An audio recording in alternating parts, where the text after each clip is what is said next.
अस्सलाम वालेकुम students.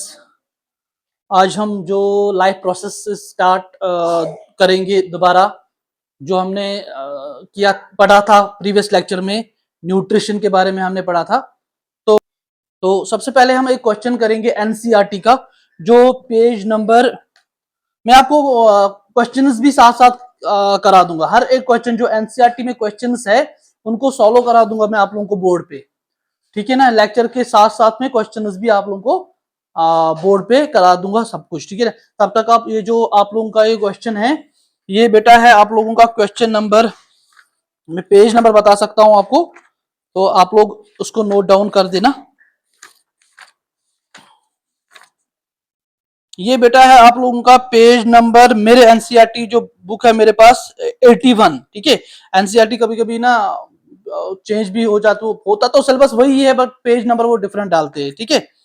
Page number 81 पे जो क्वेश्चन नंबर 1 है उसका आंसर है ये, मैं आप लोगों को समझाऊंगा। आंसर भी मैंने लिख दिया है, आप उसको स्क्रीनशॉट लेके अपने कॉपी पे नोट डाउन भी कर सकते हो। और इन फ्यूचर में मैं आप लोगों को अपने यूट्यूब चैनल पे इसका लिंक भी दे दूंगा, पीडीएफ की कोशिश करूंगा मैं।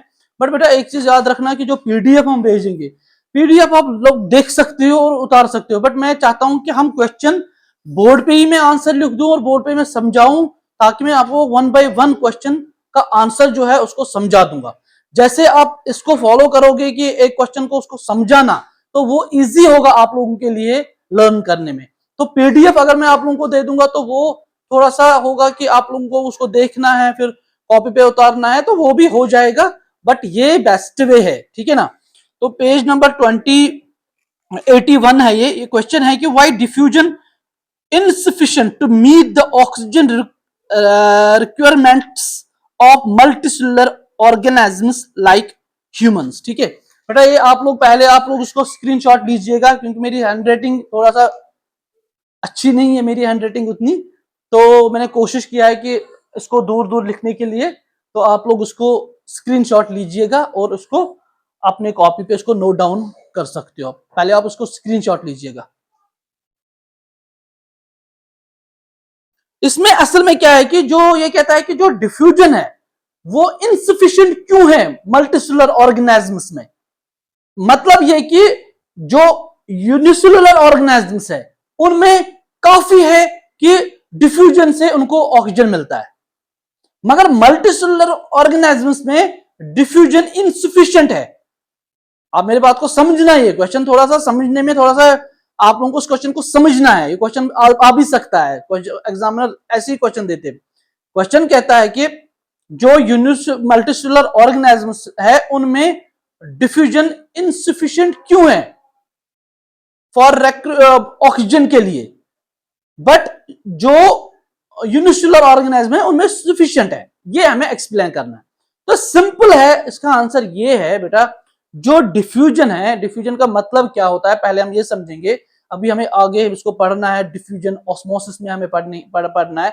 सिंपल में डिफ्यूजन होता है कि movement of substance from generally from low concentration to high concentration, ठीक है। चाहे वो एनिमल्स हो चाहे वो प्लांट्स हो, ठीक है। तो प्लांट्स में डिफ्यूजन हमें आगे पढ़ना है 12th में, जो ऑस्मोसिस में हमें पढ़ना है, बहुत ही लंबा लेक्चर होता है वो।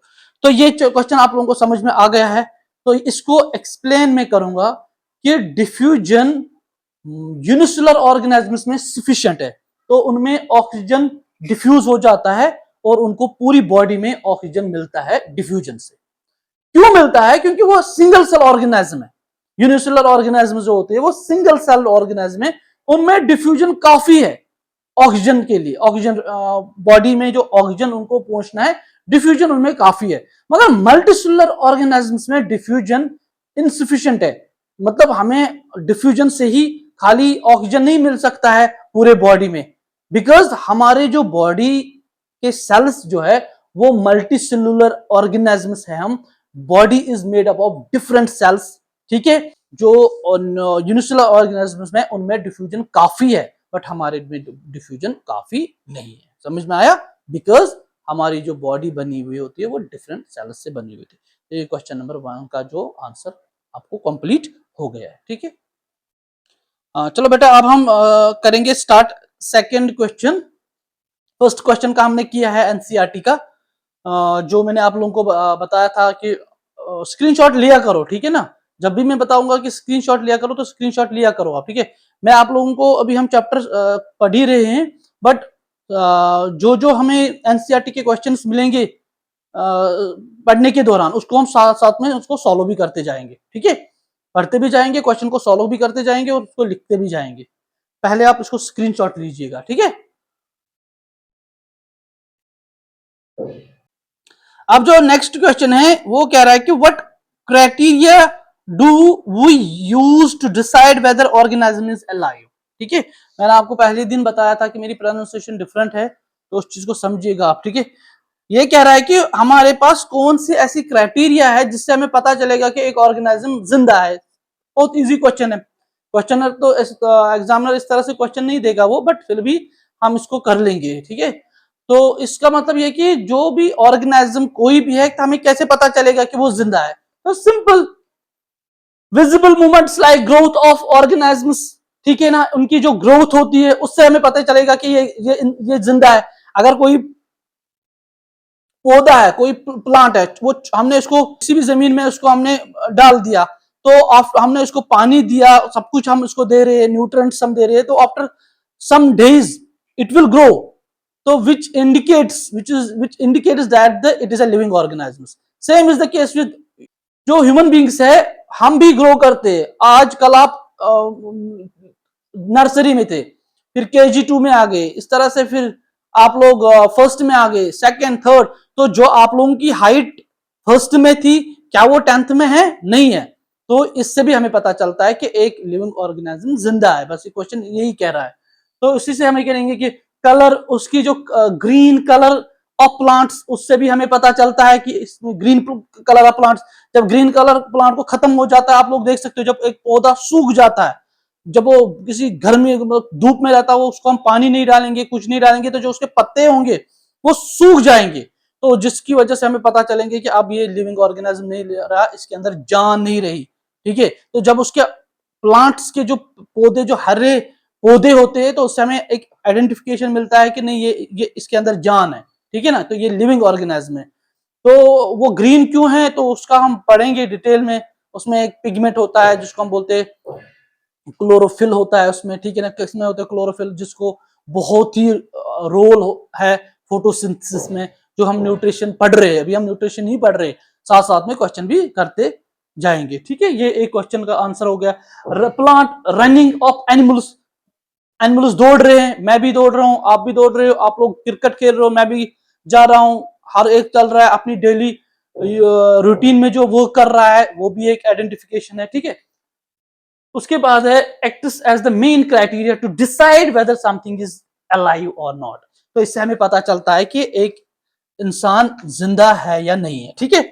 उसके बाद है नेक्स्ट क्वेश्चन, जो है लास्ट क्वेश्चन, तीसरा क्वेश्चन है what are outside raw materials used by an organism. Simple, ये फोटोसिंथेसिस में पढ़ेंगे हम। फिलहाल आप इतना याद रखो कि एक ऑर्गेनिज्म को जो जरूरत होता है वो ऑक्सीजन है, कार्बन डाइऑक्साइड है, उसको जरूरत, वो हम आगे करेंगे। इतना क्वेश्चन आपको, कुछ क्वेश्चंस ऐसे होंगे जो आप याद भी नहीं करोगे ना, मगर आप लोगों ने कॉन्सेप्ट क्लियर किया, वो आप खुद भी लिख सकते हो।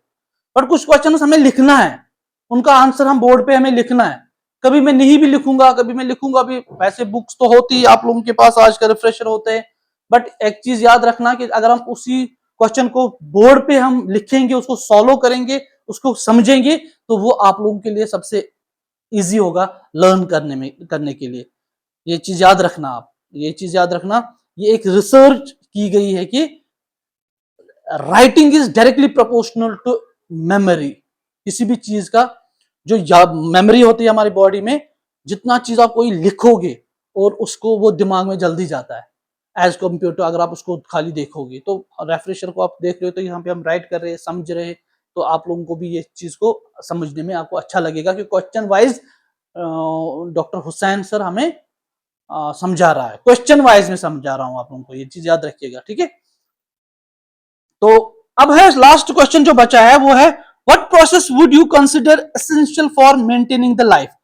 एक ऑर्गेनिज्म, एक लिविंग ऑर्गेनिज्म को अपनी लाइफ मेंटेन रखने के लिए क्या क्या जरूरत है, किन किन चीजों का उसको जरूरत है, व्हाट प्रोसेस, किन किन प्रोसेसों का उसको जरूरत है, what process would you consider essential for maintaining the life. ये लास्ट क्वेश्चन था, इसका आंसर बेटा मैं आप लोगों को समझाऊंगा। एक लिविंग ऑर्गेनिज्म को रहने के लिए एक उनकी क्या प्रोसेस उसको जरूरत है कि वो अपनी बॉडी को मेंटेन रखेगा, अपनी लिविंग ऑर्गेनिज्म किस तरह, तो बहुत इंपॉर्टेंट जो हमने पढ़ा है ये चीज हमने पढ़ा है, तो ये चीज आप बता सकते हो कि इसमें जो वो है वो चार चीजें हैं, four basic processes that are essential for life processes, और चार चीजें जो हमारी बॉडी के बेसिक लाइफ प्रोसेस के लिए है, वो है न्यूट्रिशन, सेकंड है रेस्पायरेशन, थर्ड है ट्रांसपोर्टेशन, एंड फोर्थ एक्सक्रीशन। यही चीज तो ये लेना, समझा रहा हूं, चार प्रोसेसेस है, कितने, चार प्रोसेस। ऐसे पहला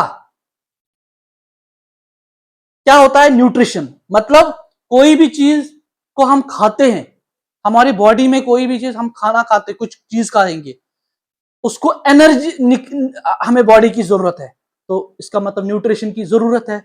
सेकंड रेस्पायरेशन, जो आपने खाया वो बॉडी में तो ऐसे फालतू में तो नहीं जाएगा ना, उसको एनर्जी निकलनी है, उसको बॉडी में हमें एनर्जी निकालनी है, तो रेस्पायरेशन है, ठीक है ना। ब्रीदिंग नहीं है, ब्रीदिंग मैंने आप लोगों को उस दिन बता दिया था। रेस्पायरेशन है, जो बॉडी हमने खाया हमारे ऑर्गेनिज्म में, उसको हमारे बॉडी से अब एनर्जी निकलनी है। थर्ड ट्रांसपोर्टेशन, अब ये जो ऑर्गेनिज्म में आप लोगों ने कुछ चीज पहले न्यूट्रिशन किया, फिर रेस्पायरेशन किया, उसको एनर्जी निकाली, अब वो जो एनर्जी निकल गई वो एक ही जगह तो नहीं जरूरत है ना, वो खाली हमारे ब्रेन को नहीं है जरूरत, हमारी हार्ट को खाली जरूरत नहीं है, वो हमारी पूरी बॉडी में जरूरत है। तो ट्रांसपोर्टेशन मतलब movement of that food which, जिसको एनर्जी निकल गया from different to different parts of the body, ठीक है। कैसे पढ़ना है ट्रांसपोर्टेशन का, ये सर्कुलेटरी सिस्टम में आता है, फिजियोलॉजी हम उसको बोलते हैं, एनिमल फिजियोलॉजी 12th में बहुत अच्छे से पढ़ना है, इसमें भी पढ़ेंगे हम आगे, रेस्पिरेशन भी अलग से डिटेल में पढ़ेंगे हम, तो ये क्वेश्चन में सॉल्व कर रहा हूं फिलहाल आप लोगों को। तो जो फोर्थ पोजीशन जो है लास्ट में, जो आप लोगों ने फुल अब पूरी बॉडी में वो पहुंच गया है, तो अब क्या होना चाहिए, एनर्जी निकल, अब लास्ट में एक्सक्रीशन, जो जो बचेगा, जो वेस्ट प्रोडक्ट है उसको एक्सक्रीट करना, जो मैंने इधर नहीं लिखा है वो मैं बाद में लिखूंगा इधर, एक्सक्रीशन।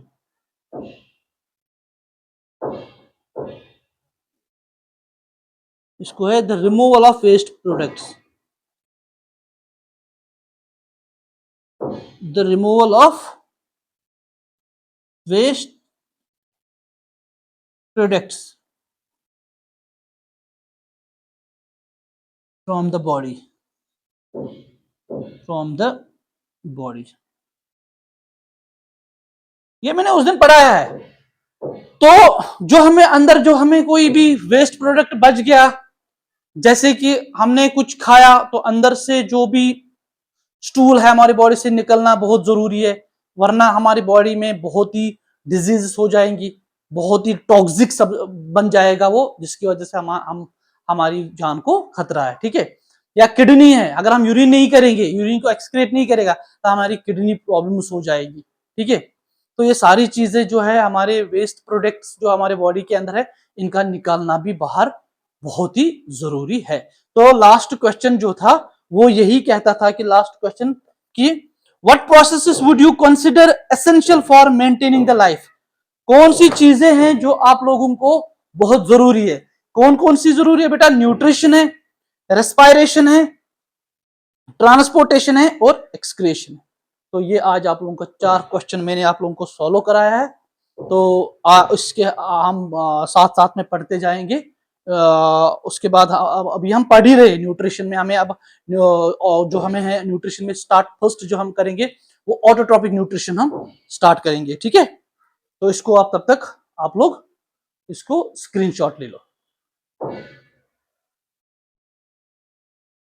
हम लाइफ प्रोसेसेस पढ़ रहे हैं, अभी तक जो हमने पढ़ा है उसको आप रिवीजन किया करिएगा, ठीक है ना, और कमेंट डाला करिएगा जो आप लोगों को समझ में नहीं आएगा, कोई भी क्वेश्चन हो एनसीईआरटी पे। देखिए हम पढ़ रहे हैं, वो बेसिक्स में आपको बेसिक्स क्लियर कर रहा हूं ताकि आप लोगों का 12th कल इजी लगे, सारी चीजें मैं आप लोगों को समझा रहा हूं। बट कोई क्वेश्चन आप लोगों को अगर समझ में नहीं आएगा, आप मुझे कमेंट बॉक्स में डाल के रखिएगा कि सर इस क्वेश्चन का मुझे समझ में नहीं आ रहा है, ये क्वेश्चन हमें दोबारा बता दीजिएगा, तो मैं आप लोगों को बता दूंगा, ठीक है ना। तो ये चीज हम जो भी है मैंने आपको अभी तक पढ़ाया उसका रिवीजन करते जाइएगा और पढ़ा करिएगा, और कमेंट में मुझे, कमेंट सेक्शन में मुझे अपना व्यूज जो है आप लोगों के कैसा लग रहा है, आप लोगों को लेक्चर ठीक लग रहा है, समझ में आ रहा है नहीं आ रहा है, वो मुझे बता करिएगा, ताकि अगर कभी कभी आप लोगों को समझ में नहीं आएगा तो मैं और इम्प्रूवमेंट करूंगा अपने लेक्चर में, ठीक है बेटा। चलो अब हम स्टार्ट जो करेंगे न्यूट्रिशन का, जो हमने स्टार्ट किया था कि न्यूट्रिशन क्या होता है, सारा चीजें मैंने आप लोगों को न्यूट्रिशन के बारे में बताया था। तो न्यूट्रिशन जो हम पढ़ रहे थे कि मैं आप लोगों को एनसीईआरटी मेरे पास सामने है, एनसीईआरटी बुक के सामने मैं पढ़ा रहा हूँ, ठीक है, सारी चीजें मैं आप लोगों को क्लियर कर रहा हूँ एनसीईआरटी के साथ साथ, ठीक है ना। तो अब हम जो न्यूट्रिशन में हम पढ़ रहे हैं, अब हम मोड्स ऑफ न्यूट्रिशन हम पढ़ेंगे।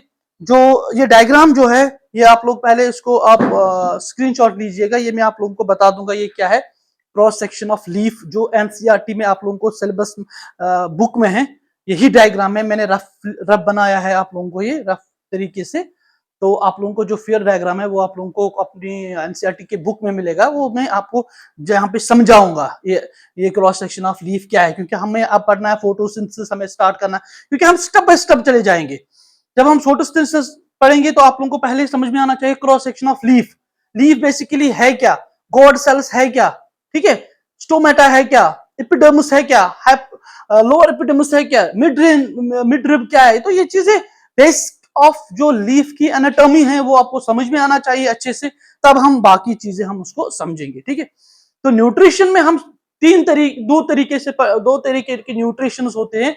One is known as autotrophic nutrition and second one is known as a heterotrophic nutrition, ठीक है। तो बेटा देखिए, ऑटो मींस, ऑटो का मतलब क्या है, auto type of nutrition. Auto मतलब वो ऑटो नहीं है जो हम चलाते हैं, वो वैसा ऑटो नहीं है ये।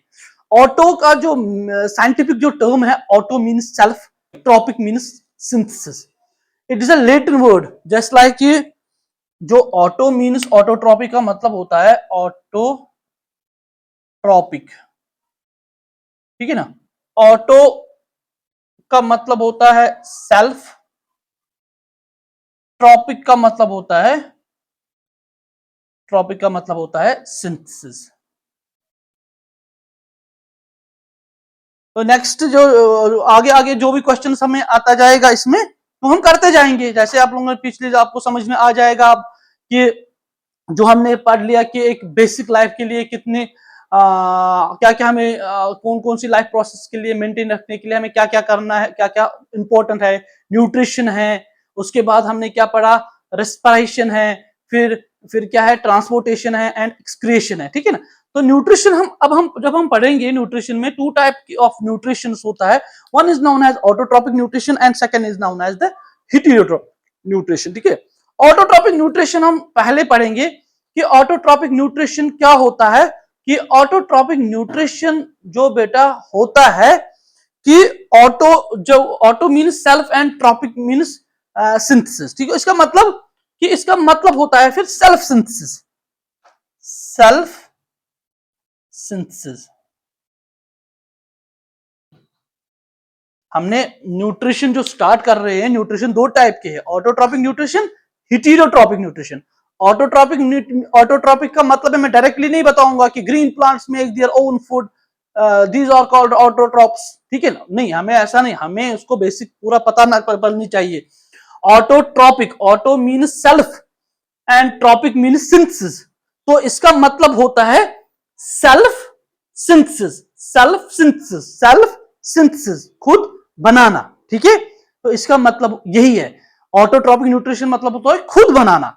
तो खुद कौन बनाता है, ग्रीन प्लांट्स खुद, अपना खुद जो वो ग़िज़ा है वो जो बनाते हैं वो खुद बनाते हैं, और ग्रीन प्लांट्स को हम बोलते हैं autotrophic nutrition, autotrophs. What is autotrophic nutrition? अगर कोई भी बताएंगे बोलना ऑटो, पहले ही बोलना है उसको sir. Autotrophic means it's a Latin word, means auto means self and tropic means synthesis. It's a type of nutrition in which the green plants या in which the organisms make their own food, जिसमें organisms अपना food वो खुद बनाएंगे, ठीक है। Autotrophic means की auto means self and tropic means synthesis. इसका मतलब होता है self synthesis means in which the green plants make their own food, ठीक है ना, उसको हम बोलते हैं ऑटोट्रॉपिक न्यूट्रिशन, ठीक है। तो सिंपल है, it is the type of nutrition in which the organisms make their own food.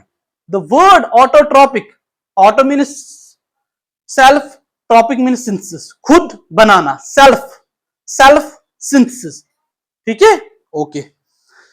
तो ये था हमारा पहले ऑटोट्रॉपिक न्यूट्रिशन। इसमें हम कैसे, अब ऑटोट्रॉपिक न्यूट्रिशन में कौन अपना ग़िज़ा खुद बनाते हैं? Green plants. जो ग्रीन प्लांट्स होते हैं वो अपना ग़िज़ा खुद बनाते हैं। कैसे बनाते हैं वो हमें पढ़ना है, by the process which is known as a photosynthesis. और वो फोटोसिंथेसिस कहां पे होता है? वो होता है लीफ में। लीफ में कहां होता है वो सारी चीजें हमें पढ़ना है, ठीक है। तो सबसे पहले हम जो पढ़ेंगे आज वो है cross section of the leaf, ठीक है। तो cross section of the leaf जो हम पढ़ेंगे बेटा, ये लीफ है, ये इसका एनाटॉमी है। ये लीफ में ये जो बीच में जाता है इसको हम बोलते हैं मिड रिब। मिड रिब एक लीफ जो आप देख लो, जब आप इस लीफ को देख लो इस तरह से, यहां पे अगर मैं बता दूंगा आप लोगों को,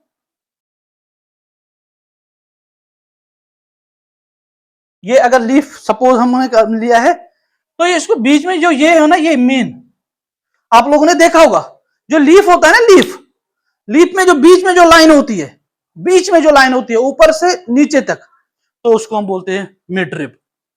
ये मिड रिब क्या होता है? इसी से छोटे छोटे वेन्स निकल जाती है, इधर से इस तरह से निकलती है, इस तरह से, जो उनको हम बोलते हैं इस तरह से, ठीक है। तो ये जो मिड रिब होता है ये क्या होता है? ये सपोर्ट करता है लीफ में, जो लीफ का हो जाता है, लीफ को ये सपोर्ट देता है, ठीक है। और बाकी चीजें भी इसको ट्रांसपोर्टेशन में इसको हेल्प करता है, ये बाकी बहुत सारी चीजें हैं, वो डिटेल में आपको आगे पढ़ना है, हमें इसमें ज्यादा डिटेल में नहीं पढ़ना है। क्रॉस सेक्शन ऑफ लीफ को मुझे आपको समझाना है। तो उसके बाद है लैमिना और लीफ ब्लेड, ये वाला, ये जो यहां पे, इसको हम बोलते हैं लैमिना और लीफ ब्लेड, ये वाला पोर्शन, ठीक है। वेनलेट्स, ये जो लीफ के निकलते हैं छोटे छोटे, इसको बोलते हैं वेनलेट्स। डिफरेंट वेन्स निकलते हैं लीफ के अंदर, इस तरह से, इस तरह से आप लोग देख सकते हो लीफ में, आप लोग देख लेना।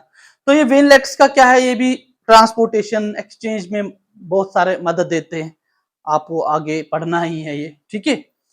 उसके बाद है जो सबसे इंपॉर्टेंट है वो है phloem and xylem vascular vascular bundle. ये जो, ये बेटा, ये यहां पे ये पोर्शन, ये इधर से लेके इधर तक, ये वाला ये पोर्शन है, यहां पे फ्लोएम और जाइलम का वेस्कुलर बंडल होता है। बोला बहुत इंपॉर्टेंट है ये।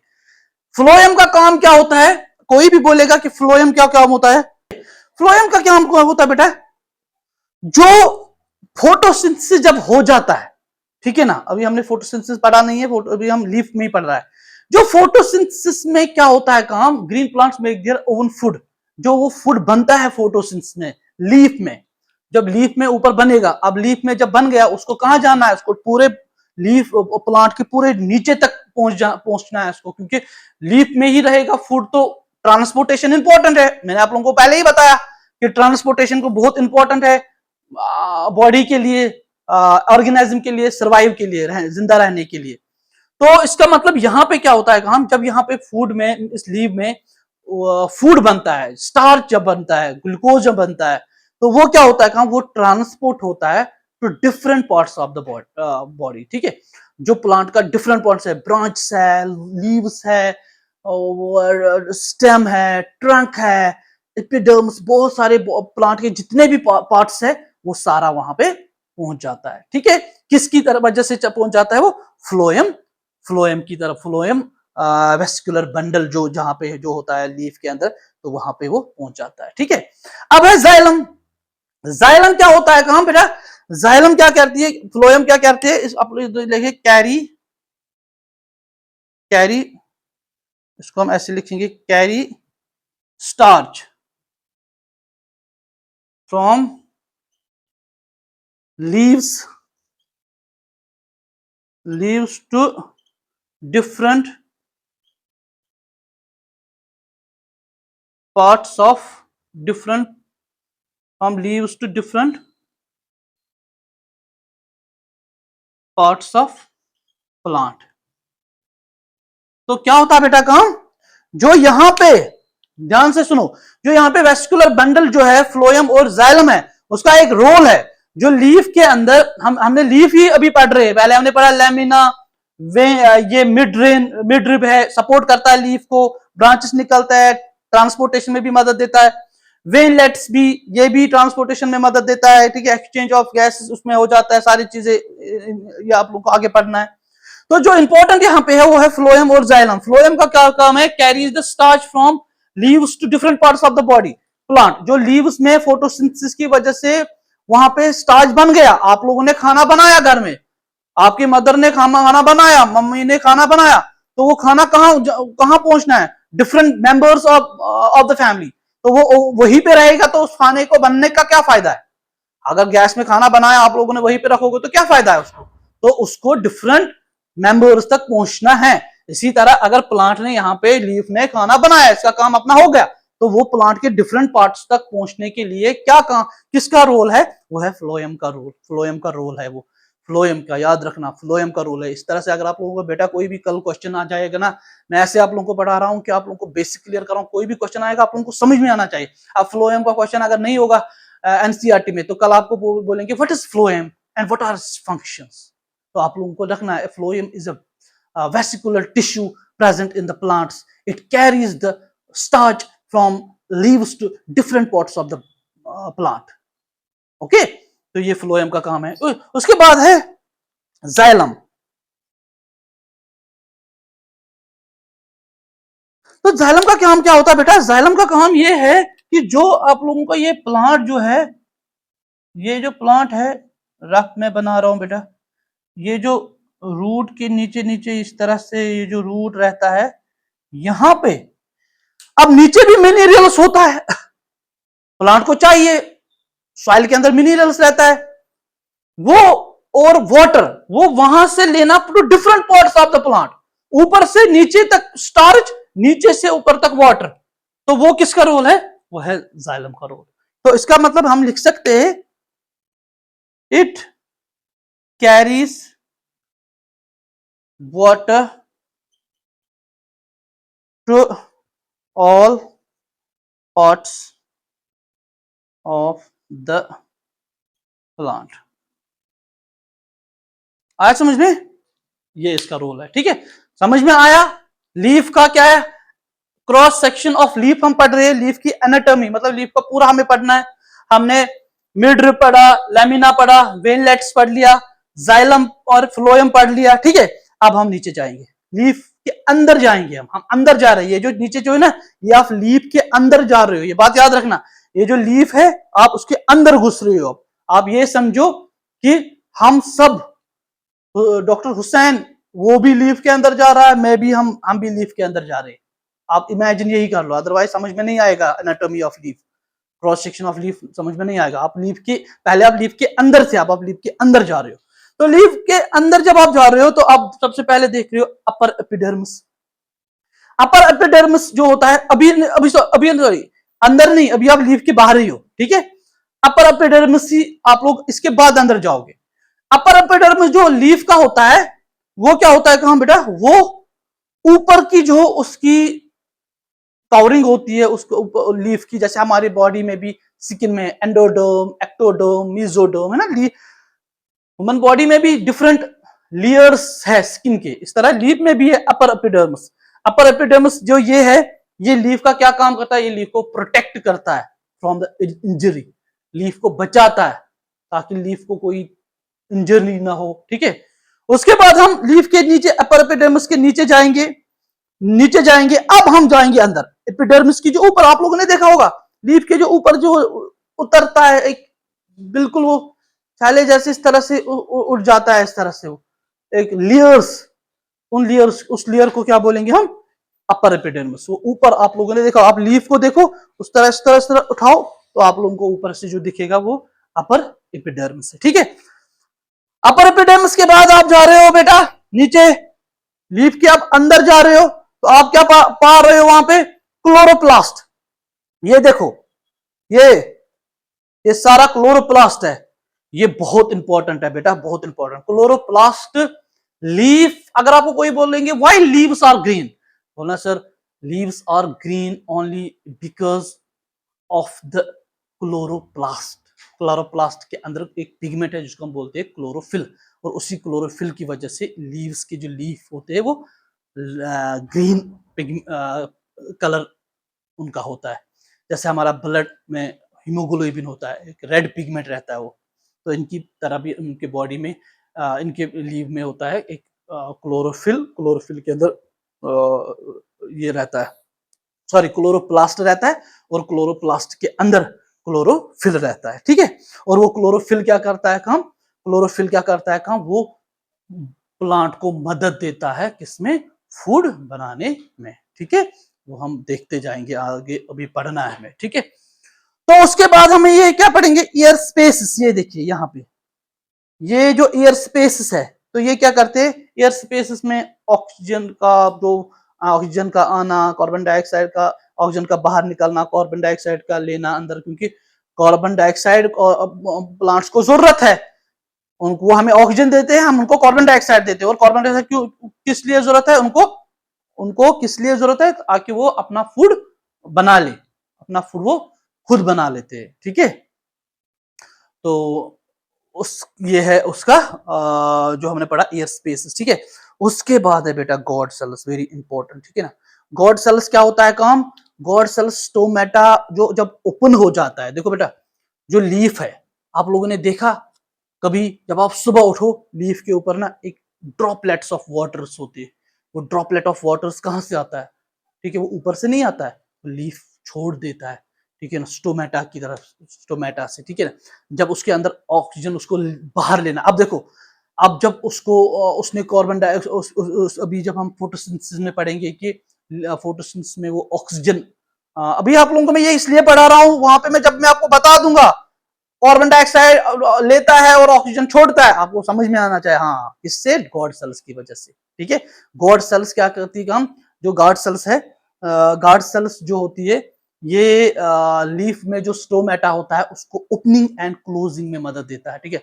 The stomata opens and close, इस तरह स्टोमेटा क्या करता है वो काम, वो इस तरह open close, open close, open close, क्योंकि उसको ऑक्सीजन को छोड़ना है, कार्बन डाइऑक्साइड को लेना है, ठीक है। तो उसमें उसको कौन सी सेल्स मदद देती है, गार्ड सेल्स, ठीक है ना। तो ये लास्ट में है लोअर एपिडर्मिस, ठीक है, समझ में आया। तो आज हमने पढ़ा न्यूट्रिशन में, न्यूट्रिशन में हमने सबसे पहले न्यूट्रिशन के हम मोड्स पढ़ रहे हैं। सबसे पहला मोड हमने पढ़ा ऑटोट्रॉप्स। ऑटोट्रॉप्स हमने पढ़ा, auto means self and tropic means synthesis, वो ऑर्गेनाइज्म जो अपना गजा खुद बनाते हैं। उसमें हम जब वो बनाते हैं उनको कैसे बनाते हैं, प्रोसेस एक है जिसको हम बोलेंगे फोटोसिंथेसिस। फोटोसिंथेसिस से पहले हम पढ़ेंगे कि ये फोटोसिंथेसिस कहाँ पे होता है, ये लीफ में होता है, कहाँ पे होता है, वो हम सारा पढ़ेंगे आगे। बट इससे पहले, फोटोसिंथेसिस से पहले हमें लीफ का स्ट्रक्चर पता होना चाहिए। लीफ का स्ट्रक्चर हमने ये पढ़ा, क्रॉस सेक्शन ऑफ लीफ पढ़ा, उसमें एक मिड रिब होता है, लैमिना होता है, लीफ ब्लेडर होता है, वेनलेट होता है, फ्लोएम होता है, जाइलम होता है, क्लोरोप्लास्ट होता है, एयर स्पेसिस होता है, गार्ड सेल्स होते हैं, लोअर एपिडर्म्स होते हैं, ठीक है ना। तो ये इनका सब का फंक्शंस क्या होता है, ये सारी चीजें हमने पढ़ लिया अभी, ठीक है ना, सारी चीजें हमने पढ़ लिया। तो ये था हमारा क्या, क्रॉस सेक्शन ऑफ लीफ। आप उसको उतार के पूरी डायग्राम को या तो आप उसको उतारिएगा, या तो आप उसको स्क्रीनशॉट लीजिएगा, या अगर नहीं भी लोगे तो आप लोगों के बुक में ये प्रेजेंट है, ठीक है। ओके डियर स्टूडेंट्स, ये हमारा हो गया है जो हमने आज पढ़ा है, हमने आज जो क्वेश्चंस को सॉल्व किया है, एनसीईआरटी के जितने भी क्वेश्चंस थे उनको हमने सॉल्व किया। मैंने आपको लिख के क्वेश्चन बोर्ड पे सॉल्व करवाया है, उनको आप लोगों को मैंने स्क्रीनशॉट बताया, स्क्रीनशॉट उठाने के लिए वो सॉल्व करते रहिएगा, उनको प्रैक्टिस करते रहिएगा, आज से प्रैक्टिस करते रहिएगा ताकि आप लोगों को कल एक स्कोर बन जाए बायो में। और सबसे बड़ी टारगेट ये रखिएगा कि अगर नीट करना है तो आज से ही स्टार्ट उसको अच्छे से करना है बेटा, ठीक है। तो हमने क्या पढ़ा आज, हमने वो क्वेश्चन सॉल्व किया, उसके बाद हमने न्यूट्रिशन का हमने पढ़ लिया कि न्यूट्रिशन में हमारे बॉडी में क्या क्या जरूरत होती है मेंटेन रखने के लिए, जिसमें हमने न्यूट्रिशन बताया, न्यूट्रिशन जरूरी है, और उसके बाद रेस्पिरेशन जरूरी है, और ट्रांसपोर्टेशन जरूरी है, और एक्सक्रेशन जरूरी है। तो बस यही लाइफ प्रोसेस है, चैप्टर यही है, न्यूट्रिशन, रेस्पिरेशन, ट्रांसपोर्टेशन और एक्सक्रीशन, यही पढ़ना है, बस चैप्टर यही है। तो न्यूट्रिशन का हमने फिर मोड्स ऑफ न्यूट्रिशन पढ़ लिया, ऑटोट्रॉपिक न्यूट्रिशन हमने पढ़ा, तो फिर हमने देख लिया cross section of leaf. Cross section of leaf में डायग्रामेटिकली मैंने आप लोगों को सारा समझा है। और अब हम जो नेक्स्ट लेक्चर हम स्टार्ट करेंगे, चलो बेटा मिलते हैं अब आपके साथ नेक्स्ट वीडियो में। और कमेंट सेक्शन में मुझे बताइएगा आप लोगों को किसमें कंफ्यूजन है, और जो एनसीईआरटी में जो क्वेश्चंस होंगे उसमें किस किस क्वेश्चन में प्रॉब्लम है, मुझे कमेंट सेक्शन में जरूर बताइएगा। तब तक के लिए बाय एंड टेक केयर।